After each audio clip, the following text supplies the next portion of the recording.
नमस्कार दोस्तों, इस वीडियो में मैं सॉलिड एंगल मेथड से इलेक्ट्रिक फ्लक्स पर बेस्ड क्वेश्चंस करा रहा हूं आपको। इसके पहले वाले वीडियो में मैंने सॉलिड एंगल का डिटेल बताया था और उस पर एक क्वेश्चन कराया था, क्वेश्चन नंबर 76। उसी कॉन्सेप्ट को यूज करके सॉलिड एंगल के कॉन्सेप्ट पे मैं क्वेश्चंस करा रहा हूं। सॉलिड एंगल मेथड से फ्लक्स निकालना बहुत ही सिंपल मेथड होता है, इसीलिए मैं इसको जो है कंसीडर कर रहा हूं, ले रहा हूं। ध्यान से देखिए बच्चों, एक बात और कहना चाहूंगा। इलेक्ट्रोस्टैटिक्स में यानी चैप्टर 1 में मैं ये लास्ट वीडियो बना रहा हूं। टोटल 40 क्वेश्चन मैंने जो है इलेक्ट्रिक फोर्स के अपलोड किए हैं इस चैप्टर में, चैप्टर 1 में, और 78 क्वेश्चन जो है वो उसके बाद के हैं इलेक्ट्रिक फ्लक्स तक, फील्ड डायपोल और उसके बाद इलेक्ट्रिक फ्लक्स गॉस थ्योरम के। तो इसको आप देख लीजिएगा। इसके बाद में जो नेक्स्ट चैप्टर लूंगा वो न्यूटन्स लॉज ऑफ मोशन होगा, 11th का बहुत ही इंपॉर्टेंट चैप्टर। तो उसके क्वेश्चन हम उसको डिस्कस करेंगे, कॉन्सेप्ट और जेईई एडवांस लेवल के क्वेश्चन उसमें, और बहुत सारे शॉर्ट्स लेंगे। तो बच्चों क्वेश्चन नंबर 77 देखिए। क्वेश्चन नंबर 77 क्या है?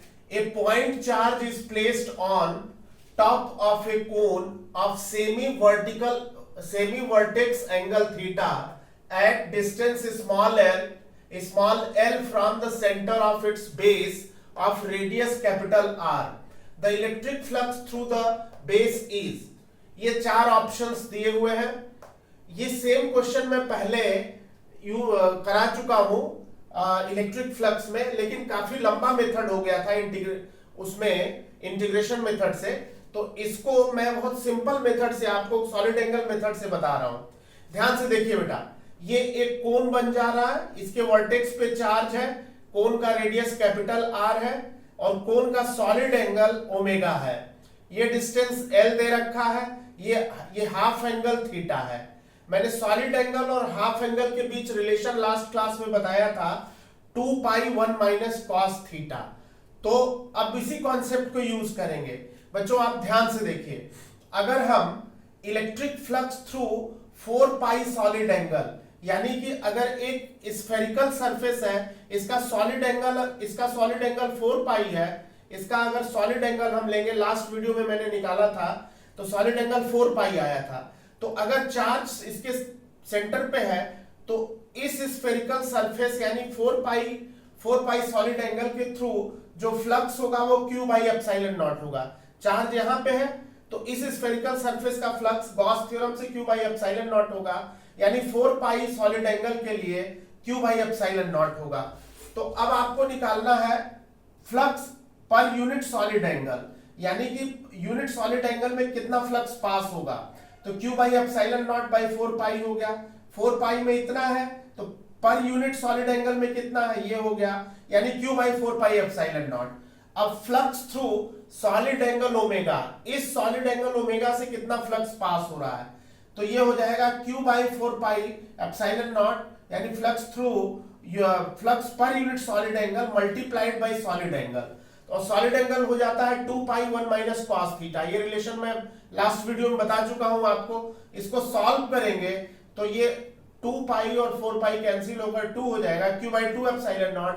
और cos थीटा इस राइट एंगल ट्रायंगल में, ये L है, ये R है, तो ये under R square plus L square, तो cos थीटा हो जाएगा बेस अपॉन हाइपोटेन्यूज। तो ये जो है इलेक्ट्रिक फ्लक्स होगा, और ऑप्शन जो इसका सही है वो सेकंड हो जाएगा। सेम आंसर मैंने पहले इलेक्ट्रिक फ्लक्स में बताया था, लेकिन काफी लंबे मेथड से सेम आंसर आया था। तो सॉलिड एंगल मेथड से बहुत इजीली हम फ्लक्स निकाल सकते हैं। क्वेश्चन नंबर 78 क्या है वो आप ध्यान से देखिए। Two charges Q1 and minus Q2 are placed at points A and B respectively. A line of force originates from charge Q1 at angle alpha with line AB. The angle this line will terminate at the charge minus Q2 is. ये चार options दिए हुए हैं यहाँ पे। इन चारों options में से आपको आंसर निकालना है। क्वेश्चन क्या कह रहा है वो आप ध्यान से देखिए। यहां पे चार्ज Q1 है, यहां चार्ज माइनस Q2 है, ये लाइन ज्वाइनिंग ए बी है, ये लाइन ज्वाइनिंग ए बी है, और यहां से फील्ड लाइन जो है अल्फा पे निकल रही है और बीटा पे टर्मिनेट हो रही है, बीटा एंगल पे टर्मिनेट हो रही है, ऐसा क्वेश्चन में कह रहा है। तो कह रहा है कि जो बीटा और अल्फा में क्या रिलेशन होगा, आपको बताना, एंगल ऑफ टर्मिनेटिंग एंगल बताना है, बीटा बताना है। देखो बच्चों, अगर हम इसके लिए ये वाला फिगर कंसीडर करें, इस चार्ज का कोन बनाएं, तो इस चार्ज का जो कोन होगा इसके थ्रू फ्लक्स पास ऐसे होगा, और जो टर्मिनेटिंग कोन होगा उसका फ्लक्स जो है यहां पे इस तरह से बनेगा। ये हाफ एंगल अल्फा है, ये हाफ एंगल बीटा है। तो अब आप, ये सॉलिड एंगल गामा है। तो अब इस पर्टिकुलर केस में अगर हम electric flux per unit solid angle की बात करें, तो जैसा पहले वाले क्वेश्चन में था Q1 by epsilon not by 4 pi, Q1 by 4 pi epsilon not, इस चार्ज के लिए electric flux through the cone of solid angle omega, यानी इस कोन के थ्रू कितना फ्लक्स पास हो रहा है, सॉलिड एंगल ओमेगा है। तो ये हो जाएगा phi alpha Q1 by 4 pi epsilon naught 2 pi 1 minus cos alpha, half angle alpha है। इसी तरह से टर्मिनेटिंग फ्लक्स की बात करें तो electric flux terminating on minus Q2 within cone of half angle beta, phi beta हो जाएगा Q2 by 4 pi epsilon naught 2 pi 1 minus cos beta. As the electric flux, जितना फ्लक्स यहां से originate होगा उतना ही फ्लक्स इस charge पर टर्मिनेट होगा। तो इसका मतलब electric flux originating from Q1 is equal to electric flux terminating on Q2। इसको इसके बराबर कर दीजिए, इसको जब इसके बराबर कर दिया तो सॉल्व करने के बाद ये आ जाएगा Q1 by 2 sine square alpha by 2, क्योंकि कॉस अल्फा का फार्मूला होता है 1 minus 2 sine square alpha by 2, रखेंगे 1 कट जाएगा तो ये आ जाएगा 2 साइन स्क्वायर अल्फा बाई 2। इसी तरह से इधर भी हो जाएगा Q2 by 2 sine square beta by 2। अब इसको सॉल्व कर लेंगे तो साइन बीटा बाई 2 आ जाएगा, साइन बीटा बाई 2 आ जाएगा under root Q1 by Q2 into sine alpha by 2।